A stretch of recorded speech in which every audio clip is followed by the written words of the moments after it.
Pues hermanitos, vamos a ver este capítulo de Génesis. Y este capítulo, hermanos, ha causado mucha confusión a lo largo de la historia. Porque algunos ven este capítulo como un ejemplo de crueldad, otros lo ven como un ejemplo de abuso infantil, otros lo ven como un sacrificio pagano de niños. Pero la realidad, hermanos, es que cuando nosotros interpretamos correctamente este pasaje, lo único que podemos ver, hermanos, es cómo un creyente verdadero tiene el nivel más alto de obediencia. Pero también, hermanos, vamos a poder ver cómo Dios muestra su amor y su provisión para sus hijos. Así que vamos a empezar este capítulo, hermanos. Acompáñenme a Génesis 22, versículo 1. Génesis 22, versículo 1. Empieza así la palabra de Dios diciendo, Génesis 22, versículo 1, aconteció después de estas cosas.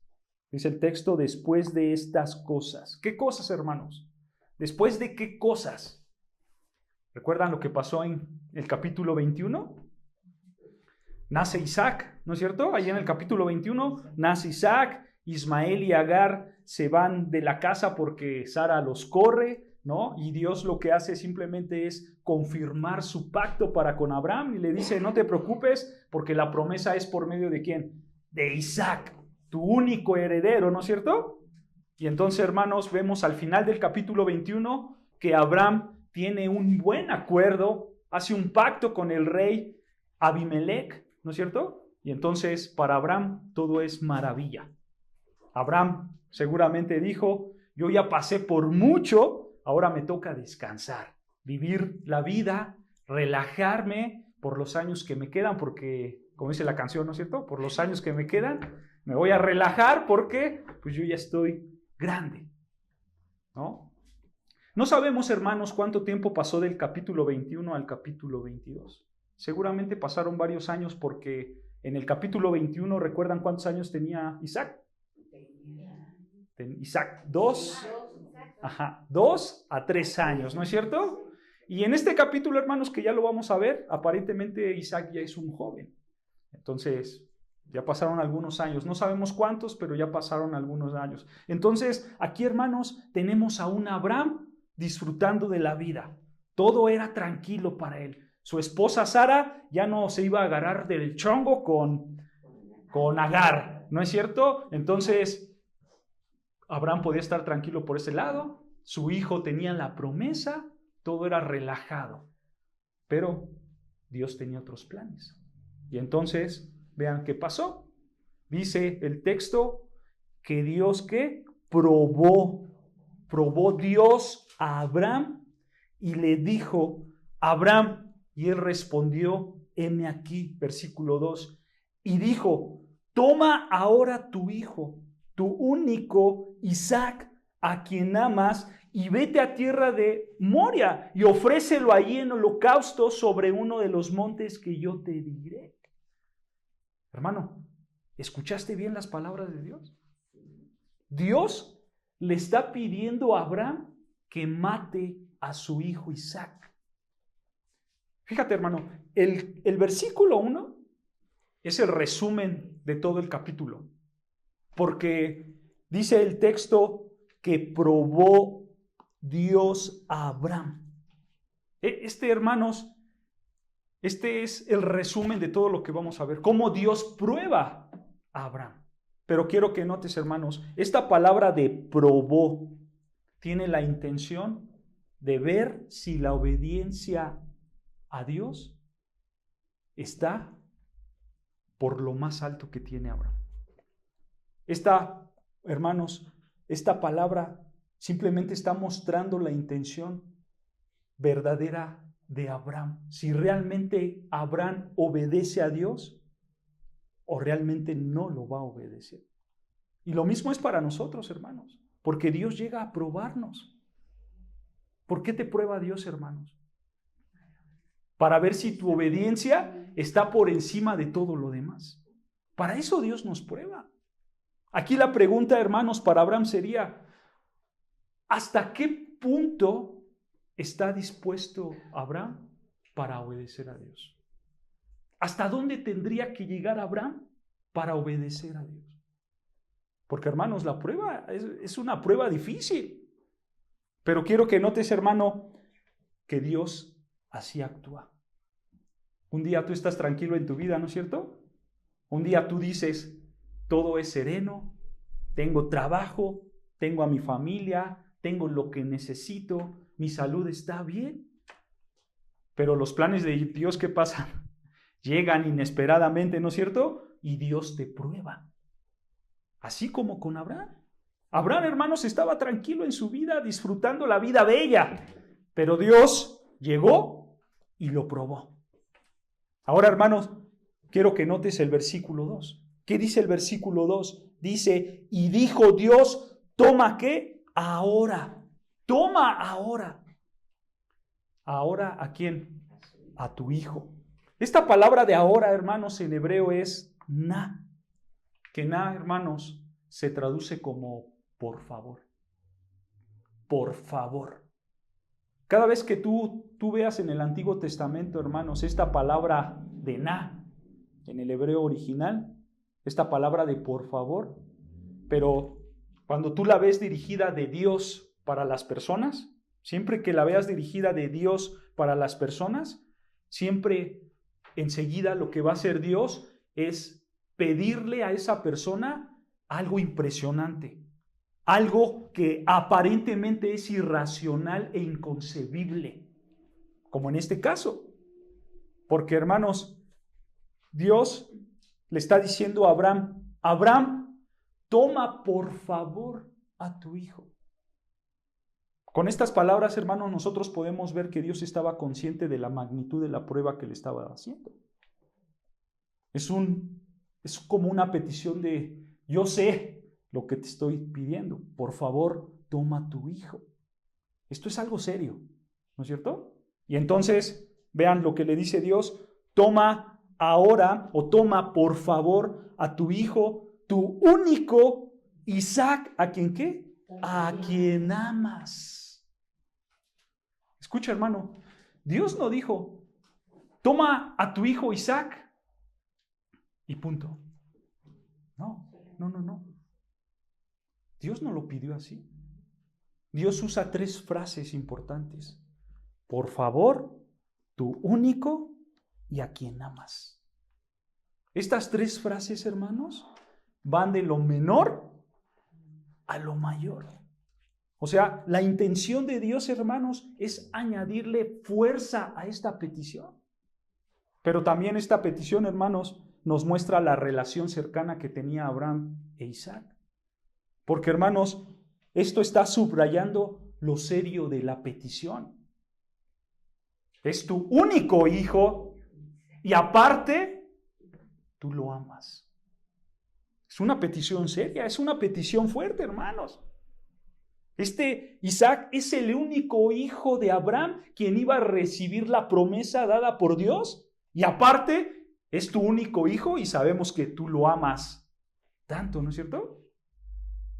Vean, hermanos, quiero que tú veas la intención del texto. Dios está consciente de lo que está pidiendo. Dios sabe perfectamente qué está pidiendo. Y por eso le dice, vete a tierra de Moria y ofrécelo allí en holocausto sobre uno de los montes que yo te diré. Vean, Dios, ¿qué le está pidiendo a Abraham? Que tome a su hijo Isaac, ¿no es cierto? Ese hijo preciado, ese hijo que tuviste con Sara, ese hijo que es el hijo de la promesa, tómalo, toma al hijo que tú amas y entonces ofrécelo ¿en qué? Holocausto. ¿Qué significa esto, hermanos? ¿Qué significa holocausto? Que lo ofrezca en holocausto. Fíjense, significa mátalo y una vez que lo matas, lo quemas. Eso decían con los holocaustos. Mátalo y una vez que lo matas, lo quemas. Eso es lo que está pidiendo Dios. Hermanos, con esto que está pidiendo Dios, ¿acaso Dios no está pidiendo algo que Él había prohibido? Porque si ustedes leen Levítico 22, hermanos, ahí dice, Dios le dice a los israelitas, no ofrezcan a sus hijos en sacrificios para los ídolos como lo hacen los paganos. ¿Acaso Dios no está pidiendo algo igual? ¿Algo que caracteriza a la idolatría de los paganos? Y se oye igual hasta cierto punto, ¿no es cierto? Pero la pregunta que quiero hacer, hermanos, es, ¿cómo es posible que Dios le diga, mata a tu hijo y quémalo, ofrécemelo a mí? ¿Cómo es posible que Dios diga esto? Tenemos que ser honestos, hermanos. Esto se oye cruel. Se oye cruel. Se oye inconcebible, ¿no es cierto? Pero la pregunta verdadera, hermanos, que tenemos que hacer es, ¿acaso Dios puede hacer algo cruel? ¿Dios puede hacer algo cruel? Pues por supuesto que no.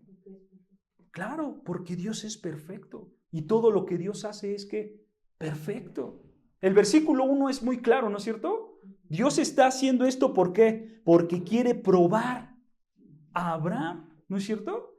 Y este suceso, hermanos, simplemente está mostrando la perfección de Dios, porque Dios sabe lo que hace y Él sabe que sus acciones no traen pecado. ¿Por qué? Porque Él es perfecto.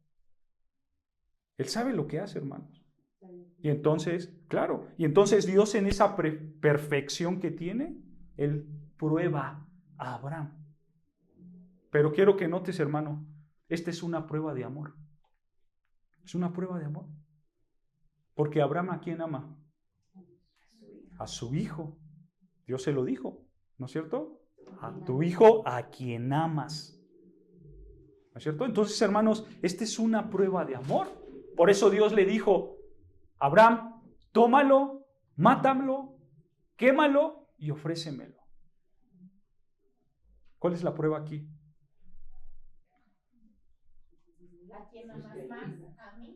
Claro, el amor, ¿no es cierto? Porque esta prueba, hermano, simplemente va a revelar a quién ama realmente a Abraham. ¿A Dios o a Isaac? Si Abraham, hermanos, toma a su hijo y mata a Isaac, está mostrando que ama más a Dios que a Isaac. Pero si Abraham se rehúsa y no hace absolutamente nada, está demostrando que ama más a Isaac que a Dios. Por eso es una prueba de amor. ¿Y qué prueba, no es cierto? Es una prueba muy difícil. Es demasiado difícil esto, hermanos, para Abraham. Pero vean la respuesta de Abraham, versículo 3. Dios le dice, toma tu hijo, dámelo de holocausto. Y versículo 3, y Abraham se levantó muy ¿de qué? Muy de mañana. Esto, hermanos, está demostrando la obediencia pronta de Abraham. Él se levanta de mañana, dice el texto, y enalbardó su asno y tomó consigo 2 siervos suyos y a Isaac, su hijo, y cortó la leña para el holocausto y se levantó y fue al lugar que Dios le dijo. En pocas palabras, hermanos, Abraham está respondiendo en una obediencia total, sin titubeos. Él se para temprano para cumplir lo que Dios le dijo. Y vean, versículo 4, al tercer día. Detengámonos ahí tantito porque esto es importante, hermanos. Esto nos hace ver que la prueba iba a ser aún más difícil. Porque quiero que notes, hermanos, que esto no fue algo inmediato. No es que Dios le dijera, Abraham, toma a tu hijo y dámelo el holocausto. Y entonces Abraham, lleno de esa ímpetu, lleno de esa obediencia, entonces dice, pues de una, ¿no es cierto? Ya estamos aquí. Pero no, claro, pero no fue así. No fue al momento. Dios lo mandó a un monte, ¿no es cierto? Y ese monte está a 3 días de camino. Imagínate 3 días pensando, hermanos, lo que vas a hacer. Voy a matar a mi hijo, lo voy a quemar. ¿Cómo lo voy a hacer? ¿Cómo lo tengo que hacer? La prueba se hace más difícil para Abraham. 3 días pensando. Y entonces llegamos al tercer día y dice el texto que Abraham alzó sus ojos y vio el lugar de lejos. Vean, hermanos, quiero que notes cómo el texto nos está llevando paso a paso.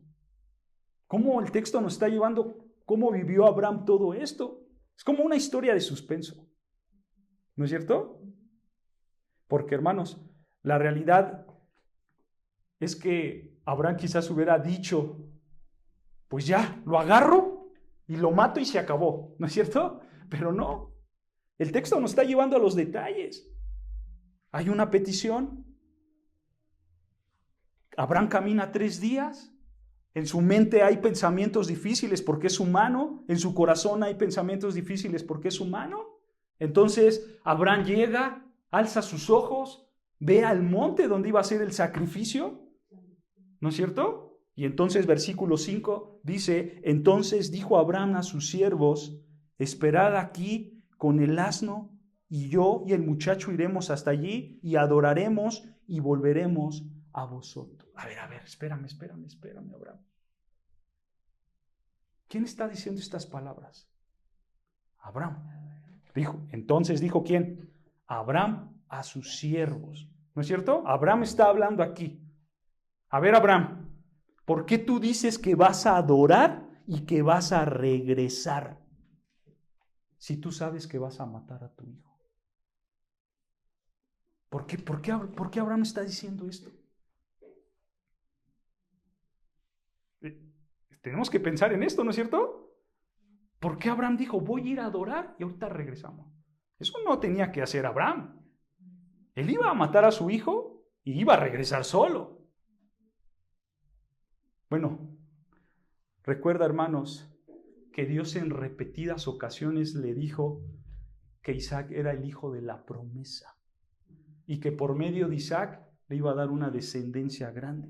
¿No es cierto?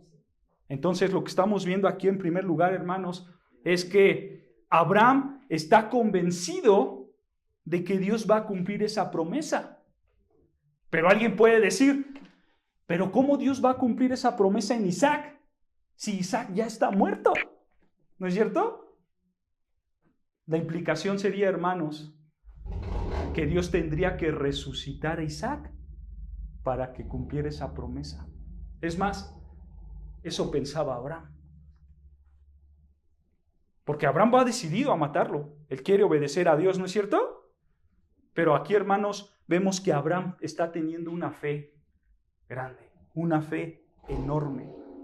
Y entonces él dice, yo lo voy a ir a matar, pero yo sé que Dios lo va a resucitar. ¿Cómo lo sabemos? Hebreos 11:17. Vean lo que dice Hebreos 11:17. Aquí el Espíritu Santo inspira al autor de Hebreos y ve lo que escribe acerca de Abraham. Hebreos 11, versículo 17. Vean lo que dice Hebreos 11, versículo 17.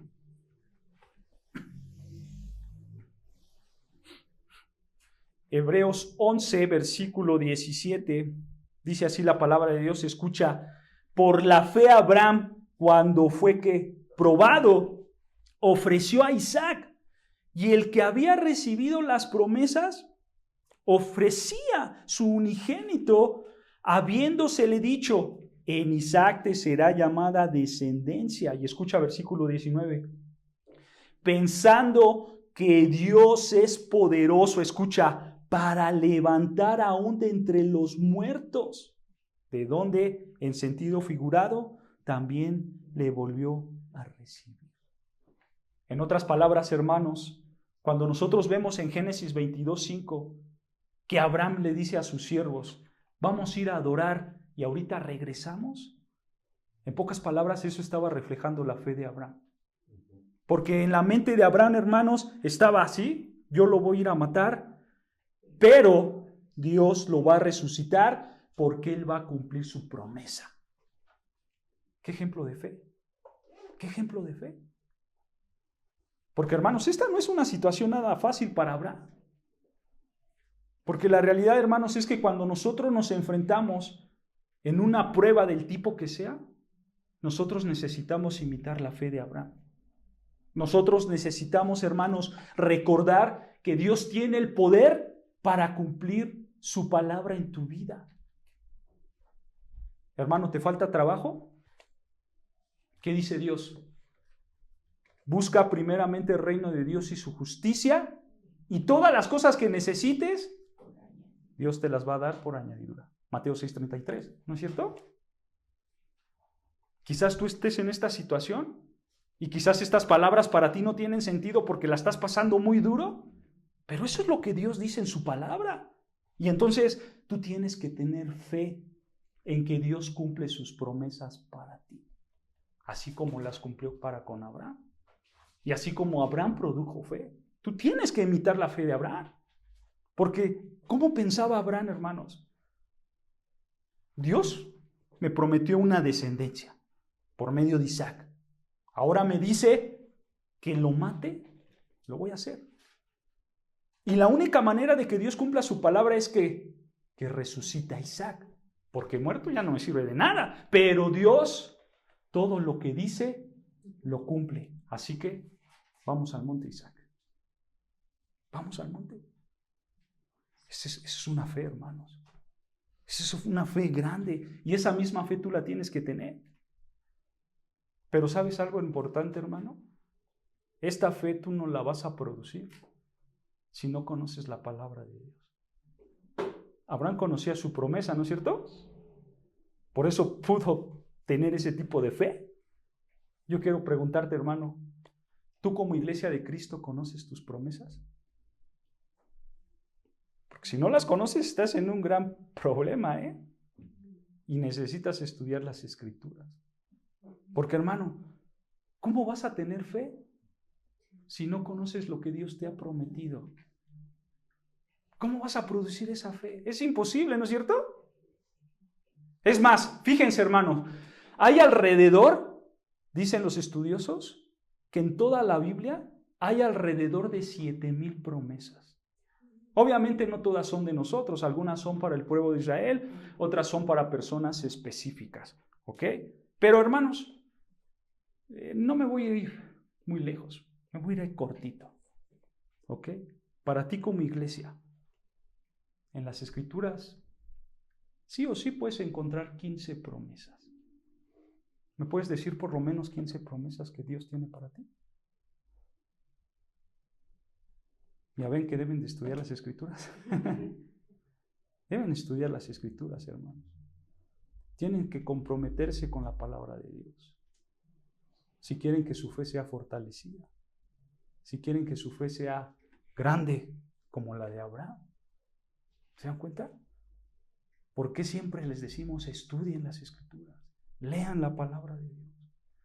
No se los decimos para molestarlos, hermanos. Se los decimos para que su fe crezca en el Señor. Para que conozcas qué es lo que Dios quiere darte. Y en el día de la prueba, tú puedas ser como Abraham, un hombre de fe, una mujer de fe. Entonces, regresando a Génesis 22, vean, tenemos a un Abraham que está dispuesto a ofrecer a su hijo a Dios.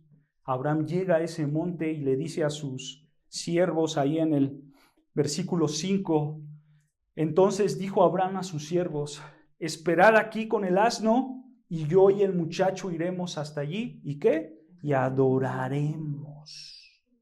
Esto es importante, hermanos, porque aquí Abraham lo que está haciendo, hermanos, es poner el acto de obediencia como una adoración a Dios.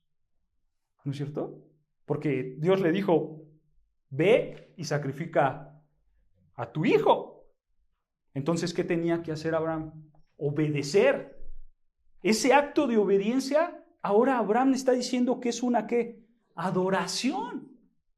Esto es importante, hermanos, porque esta es la expresión más grande de adorar a Dios. La obediencia a su palabra. No hay nada más grande para adorar a Dios que obedecerlo. Ve lo que dice 1 Samuel 15:22. 1 Samuel 15:22. Vean lo que dice 1 Samuel 15, versículo 22. Primer carta de Samuel, capítulo 15, versículo 22. Vean lo que dice 1 Samuel 15, 22. Y Samuel dijo: se complace Jehová tanto en los holocaustos y víctimas como en que se obedezca a las palabras de Jehová. Y escucha, ciertamente el obedecer es ¿qué? Es mejor que los sacrificios y el prestar atención que la grosura de los carneros. ¿Se dan cuenta, hermanos? Es mejor que la obediencia a Dios que los sacrificios, que los holocaustos. O sea, en otras palabras, hermanos, la expresión más pura de adoración a Dios es obedecer la palabra de Dios. Hermano, ¿a ti te gusta expresar tu adoración a Dios por medio de la música? Está bien. Está bien si te gusta hacer eso. ¿O te gusta expresar tu adoración a Dios por medio del ministerio o del servicio que Dios te ha encomendado? Está bien eso, hermanos. Pero tienes que pensar siempre, la expresión más sublime, la expresión más pura de adoración a Dios es la obediencia a su palabra. Siempre será eso. Dios siempre verá la obediencia como la mejor adoración, como lo más puro, como lo más sublime, porque Él quiere que le obedezcamos. Por eso Abraham está comparando la obediencia con su adoración. Y entonces, hermanos, regresando a Génesis 22, Abraham le dice a sus ayudantes: espérenme aquí, vamos a adorar, ¿no es cierto? Y ahorita regresamos y vean versículo 6. Génesis 22, versículo 6 dice: y tomó Abraham la leña del holocausto y la puso sobre Isaac, su hijo. Ve, hermanos, esto nos da una idea de quizás la posible edad de Isaac, ¿no es cierto? Porque para que Isaac llevara la leña, pues tendría que ser suficientemente grande y fuerte para poder cargar un poco de leña, ¿no es cierto? Quizás arriba de los 10 años ya tenía Isaac, ¿ok? Y entonces Isaac carga la leña y dice el texto: y él, o sea, y Abraham, tomó en su mano el fuego y el cuchillo y fueron ambos juntos. Imagínate este momento, hermanos. Qué difícil para Abraham, ¿no es cierto? Aquí Abraham lleva una antorcha, lleva un cuchillo. Dicen los estudiosos que este está refiriendo a un cuchillo chico, hermanos, que utilizaban para desmembrar cuerpos. ¿Ok? Porque la intención era esa, ¿no es cierto? Era matar a su hijo. Y entonces podemos ver que la intensidad va creciendo aún más. Porque ve lo que pasó. Versículo 7. Entonces habló Isaac a Abraham, su padre, y dijo: Padre mío. Y él respondió: heme aquí, mi hijo. Y él dijo: he aquí el fuego y la leña, mas ¿dónde está el cordero para el holocausto? La pregunta es razonable, ¿no es cierto? Porque, hermanos, Isaac está viendo todo para el sacrificio, pero falta algo: el animal para el sacrificio. Esta pregunta, hermanos, seguramente penetró hasta lo más profundo del corazón de Abraham.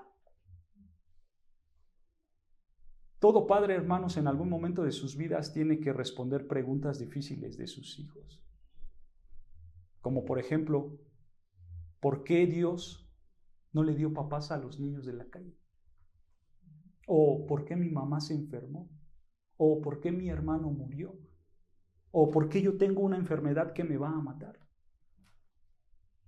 Puede haber millones de preguntas difíciles que un hijo le va a hacer a sus padres, ¿no es cierto? Y nosotros como creyentes buscamos una respuesta bíblica, descansamos en el Señor, por supuesto, pero ¿cuál es la realidad, hermanos? Que a veces hay situaciones tristes y dolorosas, porque en la realidad puede haber un divorcio, puede haber una enfermedad, puede haber la misma muerte, ¿no es cierto? Pensando en el caso de Abraham, probablemente esta es la pregunta más difícil que jamás ha enfrentado un padre. Es una pregunta difícil.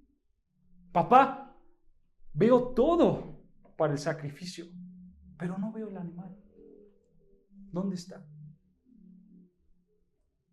Si tú hubieras sido Abraham, ¿qué hubieras contestado, hermano? ¿Qué le hubieras dicho a tu hijo Isaac? Hijito, estoy obedeciendo a Dios. Me dijo que te matara y te quemara. Así que vamos a hacer ese sacrificio. Al final esa es la verdad, ¿no es cierto? Esa es la verdad. Quiero que notes la situación difícil que está pasando Abraham. Pero nota la respuesta de fe y de sabiduría que Abraham le dijo. Versículo 8 dice, versículo 8, y respondió Abraham, Dios se proveerá de cordero para el holocausto, hijo mío, e iban juntos. Nota, esta frase, hermanos, Dios se proveerá de cordero, se traduce mejor así. Se traduce mejor como Dios verá para sí mismo oveja. Aquí, hermanos, vamos otra vez a ver detalles de la fe de Abraham. Simplemente Abraham, ¿qué está diciendo? Hijito, no te preocupes, Dios va a proveer. Con estas palabras Abraham no está mintiendo. Tampoco, hermanos, es que se quiso zafar rápidamente, ¿no es cierto? Y solo contestó por contestar. No. Aquí hay fe verdadera. Aquí hay fe verdadera. El texto, hermanos, ya no nos dice si Isaac volvió a preguntar algo. Aparentemente Isaac quedó satisfecho con esta respuesta. Isaac, vemos a un hijo confiando en su padre, confiando en Dios, ¿no es cierto? Y entonces el texto dice, versículo 9, y cuando llegaron al lugar que Dios le había dicho, escucha, edificó allí Abraham un altar. Hermanos, quiero que notes otra vez cómo Abraham tuvo mucho tiempo para para echarse para atrás de esta situación en la cual se estaba poniendo, ¿no es cierto? Quiero que veas que Abraham sí pensó mucho en esto, hermanos. Cuando le dijo Dios, ve y sacrifica a tu hijo, el texto dice que pasaron 3 días, ¿no es cierto? Después llega a la montaña y para subir, ponle un par de horas más, ¿no es cierto? Y entonces, estando en ese camino, llega una pregunta muy incómoda. Y hermanos, no sabemos si Abraham fue tentado a decir, mejor nos regresamos, pero el texto nos dice que ya está aquí. Abraham ya llegó al lugar, ¿no es cierto? ¿Y qué hace Abraham? Empieza a construir, edificó allí el altar, y dice, y compuso la leña, y ató a Isaac su hijo, y lo puso en el altar sobre la leña. Vean, hermanos, cómo el texto nos va mostrando cómo Abraham empezó a hacer las cosas por partes, ¿no es cierto? Está en una situación difícil. Aquí hay verdadero suspenso. Llega al monte, al lugar, y empieza a construir el altar. Empieza a poner la leña, la pila. Toma a su hijo, ¿no es cierto? Lo amarra y lo acuesta. Vean, hermanos, cómo el texto nos está llevando en este drama para que veamos la situación de Abraham. Porque cada paso que daba Abraham acercaba a Isaac a la muerte, ¿no es cierto? Cada paso era difícil para Abraham. Pero quiero que notes, hermanos, que para este punto Abraham todavía no obedece, ¿o sí? No. Dios fue claro en el versículo 2, ¿no es cierto? Toma a tu hijo Isaac, mátalo, quémalo como holocausto. ¿Abraham ya hizo eso? Todavía no. Él se está acercando a eso. Y por eso dice, versículo 9 al final, y lo puso en el altar sobre ¿qué? La leña. ¿Por qué hizo esto, hermano? Porque cuando lo va a matar, lo va a quemar. Por eso lo puso sobre esa leña que preparó. ¿Qué habrá pensado Isaac en este momento, hermano? Pues quién sabe. ¿Quién sabe, hermanos? El texto pues, no lo dice porque no es importante, hermanos. Lo importante aquí, hermanos, es la obediencia de Abraham, hasta ahorita lo que estamos viendo. ¿Ok? Pero quiero que recuerdes algo. ¿Cuántos años tenía Abraham? Más de 100 años. Más de 100 años. E Isaac era ¿qué? Un joven que probablemente tenía un poco de fuerza. Quizás Isaac pudo haber forcejeado con su papá, ¿no? Y quizás Isaac pudo decir, papá, ¿qué estás haciendo? ¿Por qué me estás amarrando? ¿No es cierto? ¿No habías dicho que Dios iba a proveer una oveja? ¿Qué estás haciendo? Pero hermanos, el texto aparentemente nos hace ver que Isaac no se está resistiendo. Y entonces versículo 10 dice, vean, y extendió a Abraham su mano y tomó el cuchillo para degollar a su hijo. Vean, hermanos, Abraham está listo para hacer lo que Dios le dijo que hiciera, ¿no es cierto? Abraham tenía toda la intención de obedecer a Dios. Abraham tenía ya su cuchillo en su mano y Isaac vemos que está a segundos de morir. Y entonces versículo 11 dice, entonces el ángel de Jehová le dio voces desde el cielo. Hermano, ¿recuerdas quién es el ángel de Jehová? ¿Quién es el ángel de Jehová? El Señor Jesucristo, ¿no es cierto? Ese es el Señor Jesucristo en una manifestación previa a su encarnación, ¿ok? Entonces, se le aparece el Señor Jesucristo, Él interviene y le dice, Abraham, Abraham. Es importante señalar esto, hermanos. Es importante ver que Jesucristo menciona 2 veces el nombre de Abraham. ¿Por qué? Porque esto apunta a la urgencia. Cada vez que tú veas en la Biblia a alguien que se le menciona 2 veces o más de 2 veces, es porque hay algo urgente, ¿ok? Entonces, aquí el Señor Jesucristo está diciendo algo urgente. ¿Qué es lo urgente? Evitar la muerte de Isaac, ¿no es cierto? Eso es lo urgente. Hay que evitar la muerte de Isaac. Y vean cómo responde Abraham.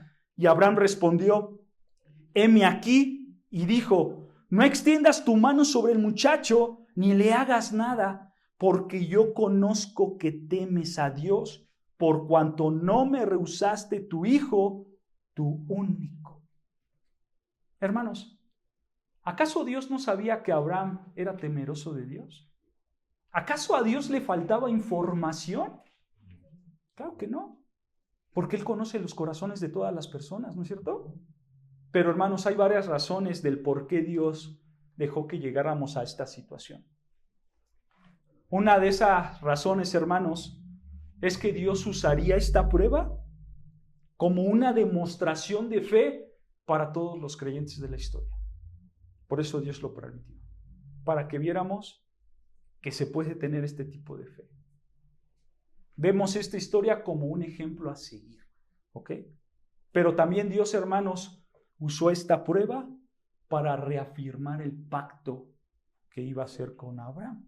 Ya lo veremos más adelante. Y también, hermanos, Dios usó esta prueba para bendecir a Abraham. Entonces, Dios no está siendo cruel con esto, hermanos. Dios está mostrando su amor por medio de esta prueba. ¿Pudo ser de otra manera? Pues sí, pero pues Dios decidió hacerlo así para bendecir a Abraham, porque Abraham era un hombre obediente y ya lo veremos más abajo, hermanos. Pero quiero que veas, entonces Dios le dice, no hagas nada con Isaac, yo sé que tú me temes, no me rehusaste a tu hijo, y entonces sé que estás mostrando una fe genuina por tu obediencia. Hermano, quiero que veas que esta es la obediencia en lo más alto. Este es el calibre más alto de la obediencia. ¿Quién está teniendo la fe aquí? ¿Quién está teniendo la obediencia aquí, hermanos? Abraham. Abraham, el que luchaba con su pecado de incredulidad una y otra vez, ¿no es cierto? Pero hermanos, aquí la gracia de Dios está haciendo que Abraham pase esta prueba. Para que nosotros pudiéramos ver, hermanos, que sí podemos tener este tipo de fe, una fe de obediencia a Dios. Porque, hermanos, toda esta situación que se está desarrollando con Abraham es lo que dice el Señor Jesucristo en Mateo 16, 24. Ve lo que dice Mateo 16, 24.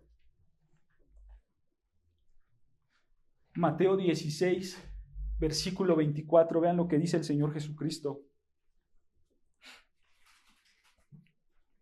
Mateo 16, versículo 24. Dice, entonces Jesús dijo a sus discípulos, Si alguno quiere venir en pos de mí, niéguese a sí mismo y tome su cruz y sígame. Estas palabras, hermanos, en la práctica es colocar a Dios por encima de todo lo importante o lo apreciado de tu vida. Lo más preciado para Abraham, ¿qué era? Su hijo. Pero él se negó a sí mismo, fue en pos de Dios, ¿y qué hizo? Entregó a su hijo. Porque él prefirió obedecer a Dios que a tener a su hijo. O sea, en otras palabras, hermanos, Abraham estaba dispuesto a dejar lo más preciado para obedecer a Dios. Eso es fe genuina. Esto es fe genuina. Hermanos, tenemos que deshacernos de nosotros mismos para seguir a Dios. Tienes que deshacerte de tu querer más preciado para seguir a Dios. Por eso dijo Lucas 14:26, igual palabras del Señor Jesucristo. Lucas 14:26. Lucas 14:26. Dice el Señor Jesucristo en Lucas, el Evangelio de Lucas, capítulo 14, versículo 26.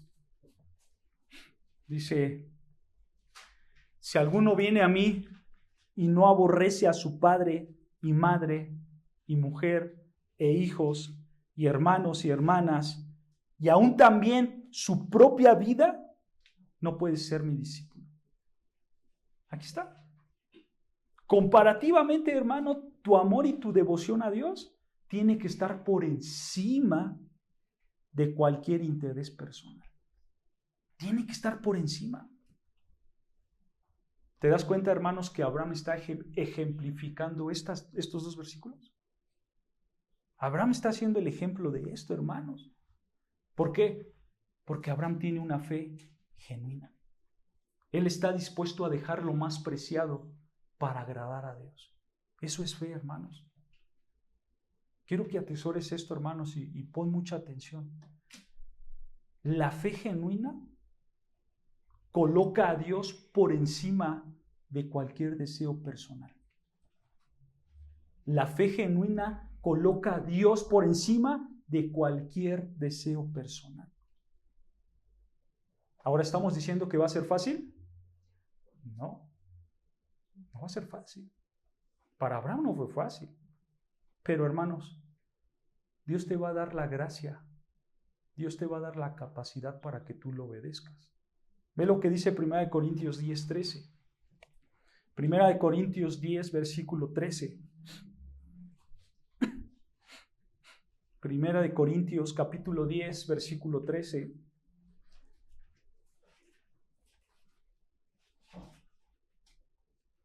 Primera de Corintios 10, 13 dice así la palabra de Dios: no os ha sobrevenido ninguna tentación que no sea humana, pero fiel es Dios, que no os dejará ser tentados más de lo que podéis resistir, sino que dará también juntamente con la tentación, ¿qué? La salida para que podáis soportar. Hermanos, Dios está contigo. No importa lo que pase, Dios te va a ayudar. Y yo sé, hermano, que quizás en este momento te estés diciendo: yo no me veo como Abraham haciendo lo mismo de entregar a mi hijo en un sacrificio. Bueno, hermano, ahorita no te ves. Pero si Dios te lo pide, si Dios te pide que entregues a su hijo en un sacrificio a él, tú lo harías. Yo sé que tú lo harías. Porque Dios te da la capacidad para que lo obedezcas. Dios pone el querer como el hacer. Lo que te pida Dios tú lo harás. Pero no es en tus fuerzas, es en la de Dios. Por eso dice el Señor Jesucristo en Mateo 6:34, vean. Mateo 6:34.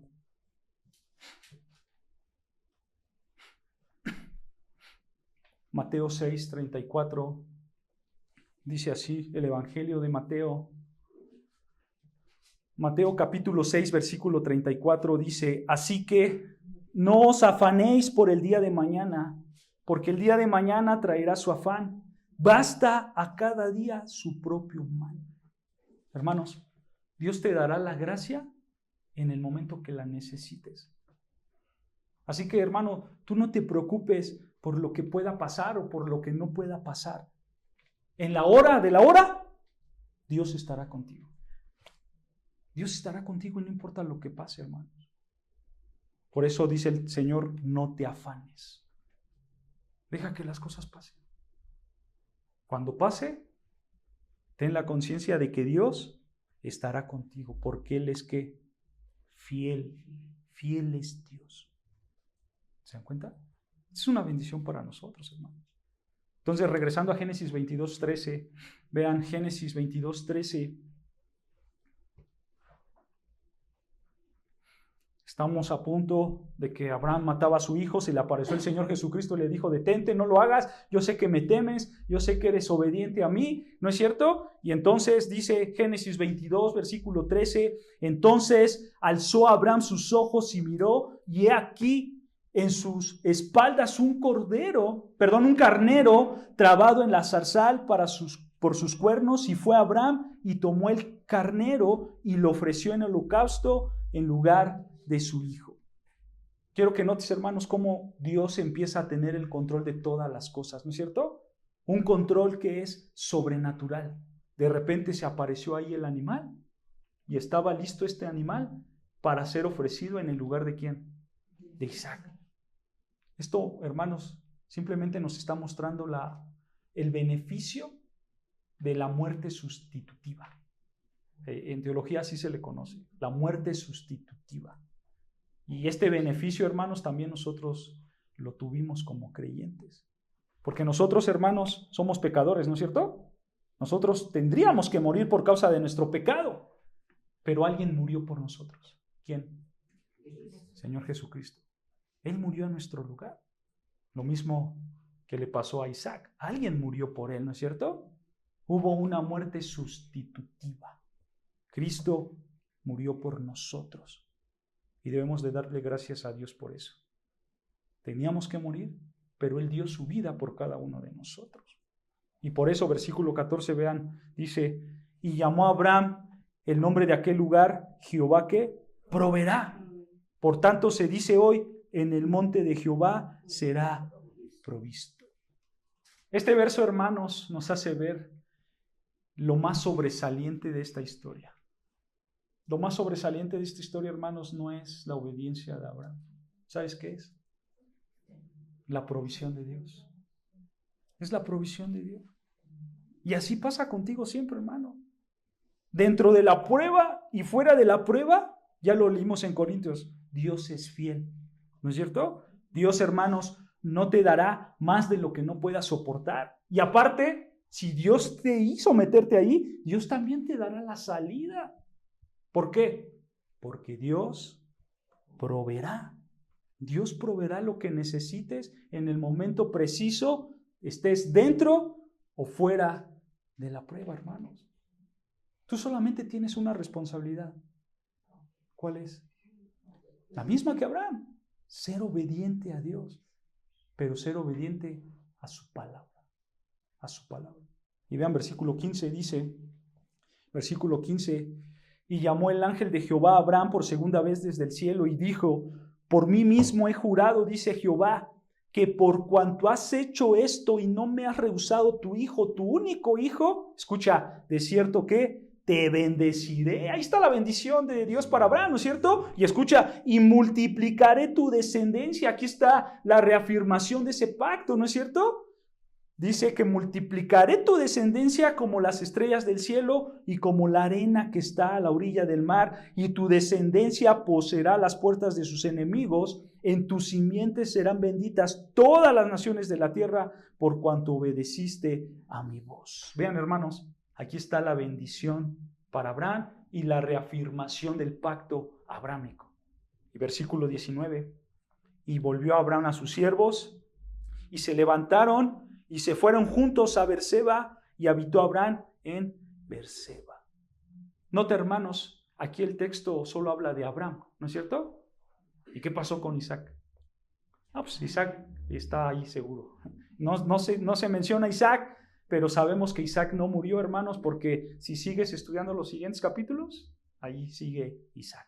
Él no murió, va con ellos, ¿no es cierto? Y entonces versículo 20 dice, versículo 20, aconteció después de estas cosas. ¿Después de qué cosas, hermanos? O sea, después de todo el drama que vivimos del sacrificio de Isaac, después de este drama, dice el texto que fue dada noticia a Abraham diciendo, he aquí que también Milca ha dado a luz hijos a Nacor tu hermano, Uz su primogénito, Buz su hermano, Camuel padre de Aram, Kesed, Aso, Pildas, Gilaf y Betuel, y Betel fue padre de Rebeca. Estos son los 8 hijos que dio a luz Milca de Nacor, hermano de Abraham. Y su concubina, que se llamaba Reuma, dio a luz también a Teba, a Gama, a Taz y a Maca. Quiero que notes algo, hermanos. Nota que la única descendiente mujer que se menciona aquí es ¿quién? Rebeca. Es la única descendiente. Todos los demás, hermanos, son hombres. ¿Por qué? Porque normalmente se ponían en las genealogías a puros hombres, pero no descendiente. Milca es esposa de Nacor y ellos tuvieron a una única hija, Rebeca, ¿ok? Entonces la única descendiente mujer de ellos fue Rebeca, ¿ok? Estos versos, hermanos, pues nos habla de la familia de Nacor. ¿Por qué? Porque en el futuro, hermanos, Isaac se va a involucrar con esta familia gracias a Rebeca. Ahora, hermanos, si ustedes se dieron cuenta aquí, como que de golpe a Moisés nos metió de una historia muy dramática a puros nombres, ¿no es cierto? ¿Por qué hizo esto Moisés, hermanos? Si la historia estaba buena, ¿no es cierto? Hermanos, no sé ustedes, pero yo quería saber la reacción de Sara. Si es que Abraham le contó o si es que Isaac le contó, ¿no es cierto? ¿Qué crees, mamá? Ni te imaginas, ¿no? Y entonces, hermanos, ahí tienes a Sara darle un infarto por toda la situación que pasó, ¿no es cierto? Pero vean, hermanos, ¿por qué Moisés hace este cambio tan drástico? Seguramente, hermanos, fue porque Moisés quiere introducirnos al cumplimiento de la promesa de Dios para con Abraham. Porque eso fue lo que le dijo en el versículo 18, ¿no es cierto? Que todas las naciones de la tierra serían benditas por medio de su hijo Isaac. Y esto es importante, hermanos, porque aquí empieza la promesa de Dios para con Abraham. Isaac se tenía que casar para poder tener descendientes, ¿no es cierto? ¿Y con quién se iba a casar? Con Rebeca. Exacto, para que Dios cumpliera su promesa. Entonces Rebeca, hermanos, ahora entra en el plan de Dios para que Dios cumpla su palabra y su promesa para con Abraham. ¿Se dan cuenta? Y así acaba el capítulo 22 de Génesis. Pero hermanos, regálenme estos 5 minutos que faltan. La realidad, hermanos, es que así es la vida. Como dice ahí el dicho, no salgo de una y ya entré a otra. ¿No es cierto? La realidad, hermanos, es que nadie necesita ser adulto, nadie necesita ser anciano para experimentar dificultades, para experimentar, hermanos, dolores en la vida. No se necesita, eso llega en cualquier momento, en cualquier edad, ¿no es cierto? Y por supuesto que las circunstancias difíciles, hermanos, gracias al pecado, se vuelven aún más difíciles. Pero quiero que pongas atención, hermanos.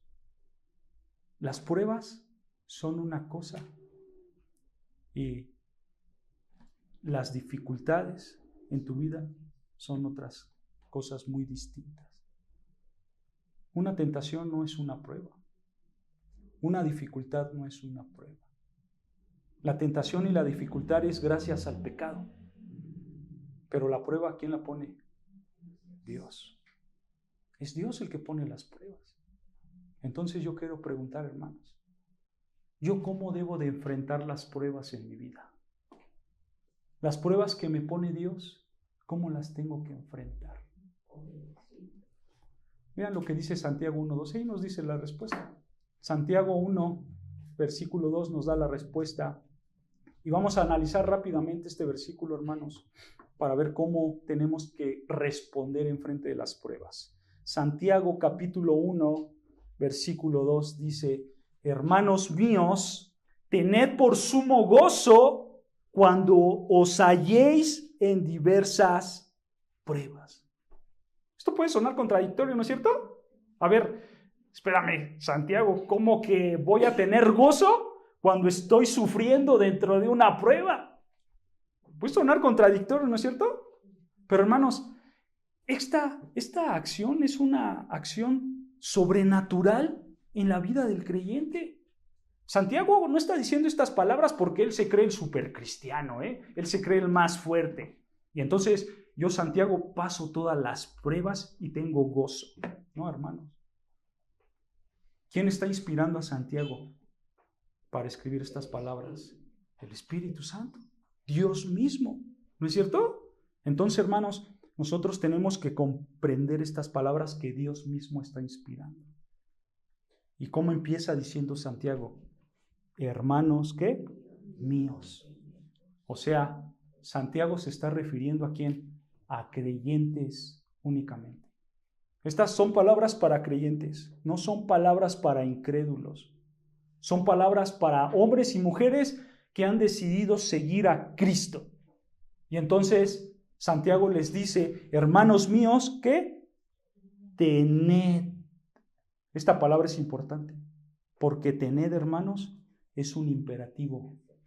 O sea, es un mandato. O sea, Dios está diciendo: esta no es una opción.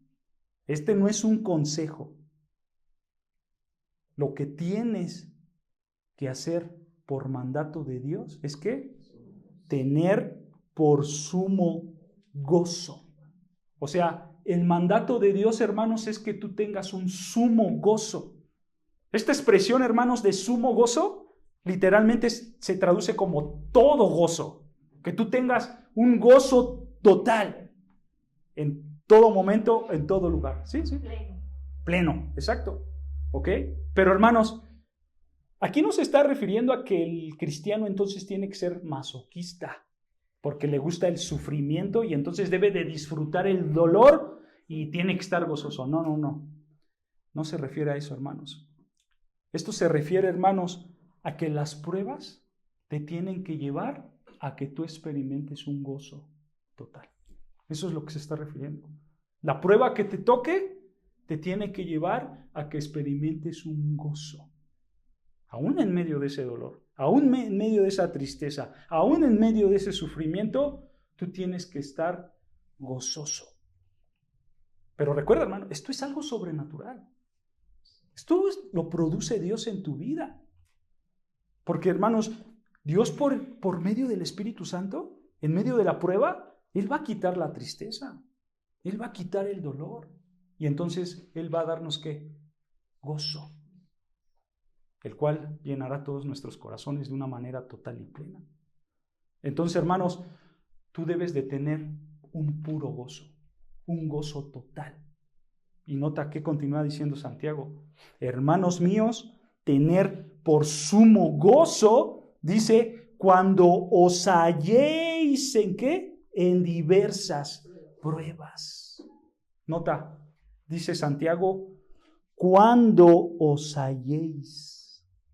¿Esto qué significa? Esto significa que no siempre tendrás pruebas, pero cuando las tengas, debes de tener ¿qué? Gozo. Cuando halles estas pruebas, cuando estés en esas pruebas, tienes que tener gozo.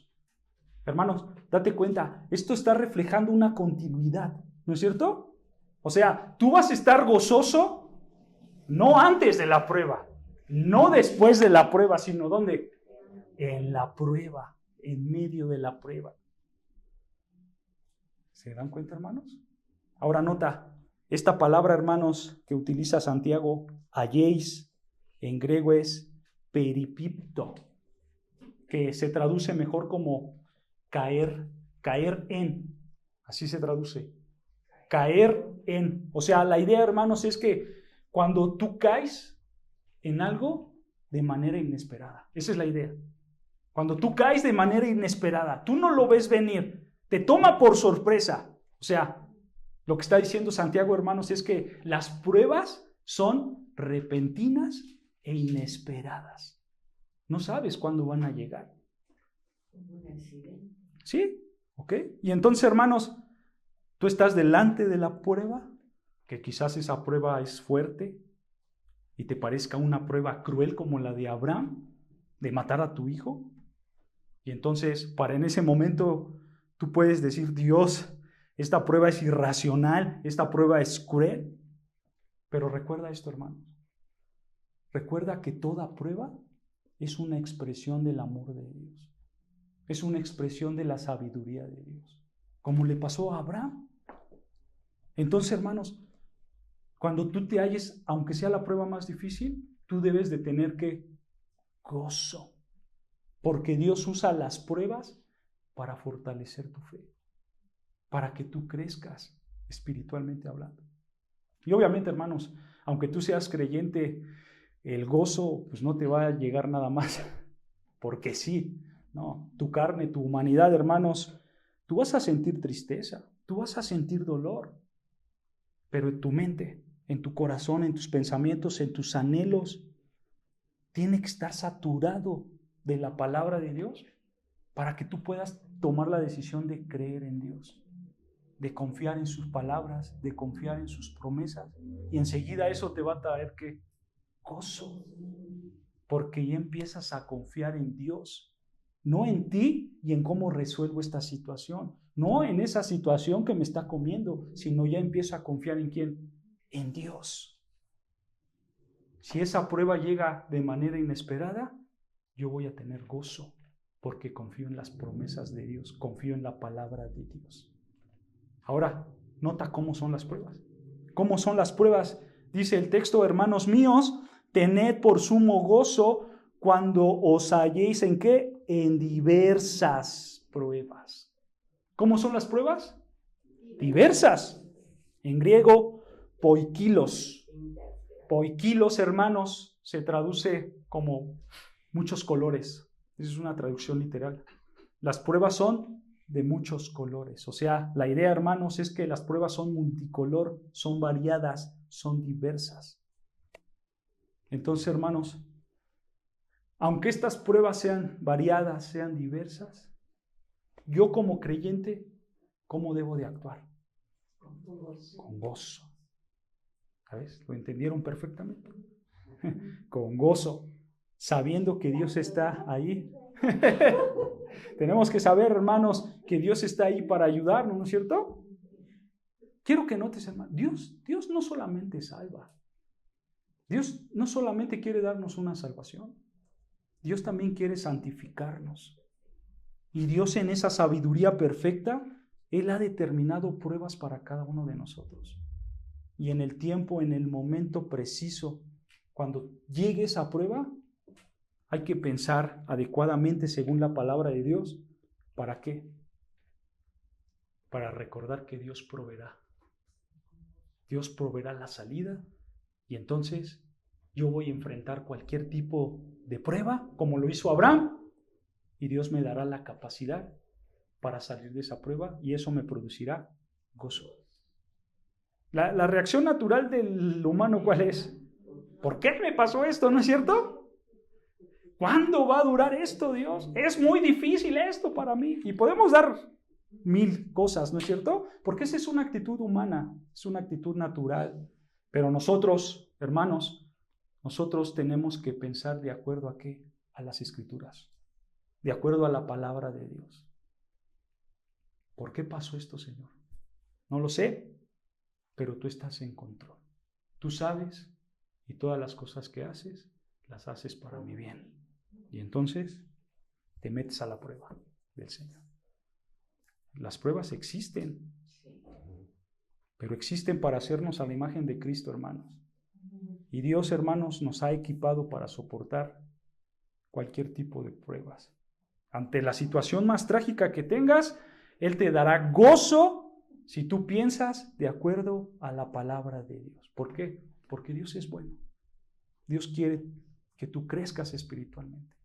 Entonces, hermanos, en lugar de quejarnos, gocémonos en las pruebas como Dios manda.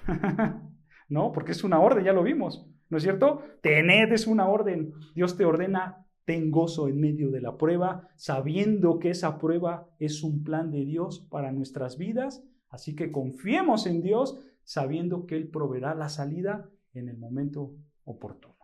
Amén. Amén. Pues hasta aquí acabamos, hermanos.